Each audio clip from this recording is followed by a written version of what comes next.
Some decisions in life don't come with the luxury of time. That afternoon, the clock seemed to tick faster than I could think. I entered the operating room and was met with a scene no surgeon ever wants to face.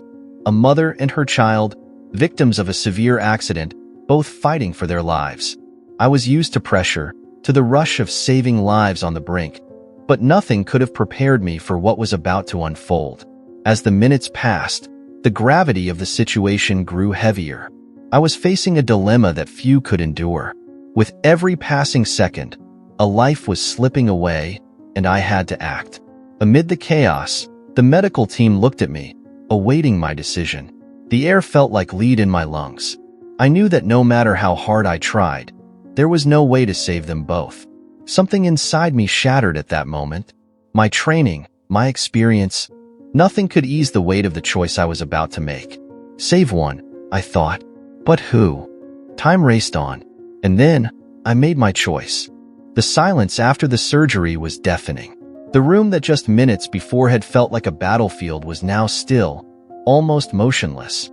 My team was exhausted, just like me, but no one bore the weight of what had happened as heavily as I did.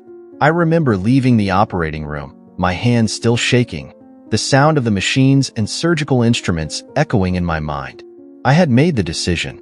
One was alive, but another had passed, and that burden stayed with me.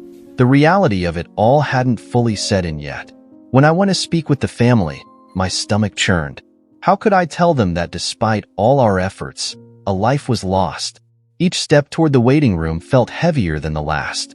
I saw their anxious faces, hoping for good news, hoping for miracles that couldn't happen for everyone. I informed them that we had managed to save one of them. I saw relief, and immediately after, sorrow flooded their eyes. The comforting words I had rehearsed in my mind failed me. Even though someone had survived, death always leaves an unbearable void.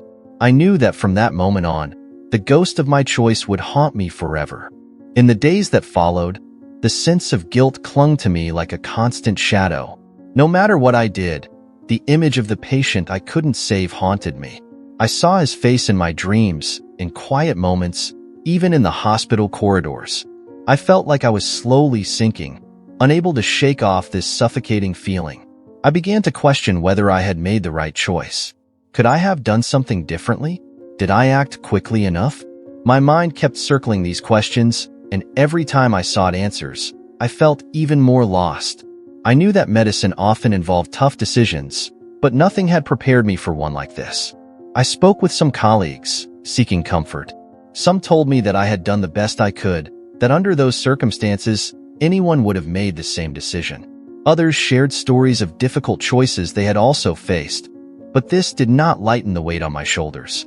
Knowing they too had faced dilemmas didn't change the fact that I was the one responsible for deciding the fate of two lives. Guilt was a stubborn companion, and I still didn't know how to cope with it. A few days later, the moment I had dreaded finally arrived. The patient who had survived was awake and wanted to see me. I knew I couldn't avoid this meeting, but my anxiety grew with each step closer to the room.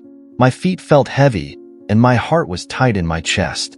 How could I face the person who was saved, knowing that another life was lost in that same operating room? When I entered the room, I tried to mask my nervousness with a smile, but my eyes betrayed the calmness I was attempting to show. The patient lay there, still fragile but conscious. There was a mix of relief and sorrow in his eyes. I felt it too. For the first few moments, words barely came out. "You are safe," was all I could manage to say. But the weight of what remained unspoken was overwhelming. The silence between us seemed to fill the entire room. Finally, the patient broke the silence with a weak but emotional voice. "Thank you for saving me." I wanted to say something, anything, but the words slipped away. The gratitude was as much a burden as it was a relief, and the reality of what had happened became even heavier. The days that followed were a constant internal struggle. Words of gratitude echoed in my mind, but they offered little relief. Until that moment, I had avoided confronting the full complexity of the truth. The patient was safe, but the loss haunted me, and it was difficult to find any form of solace. It was then that reality finally sank in. The one who survived was the mother. I saw her days later, leaving the hospital, supported by her family. Her relief was evident, but I could see the unbearable pain in her eyes from losing her child. It was a devastating mix of gratitude for the life that remained and mourning for the one that was lost. As I watched her walk out of the hospital, my mind replayed the moment I made the decision, the shock, the despair, and ultimately, the choice I made. It was this choice that I would carry with me forever, a burden that could never be erased. I reflected on what this meant for me as a doctor. I knew I would never completely rid myself of the weight of that decision, but over time, I began to understand that, despite everything, I did what I could. There were no easy choices, and gradually, I realized that to move forward, I would have to accept that the weight of certain decisions would always accompany me.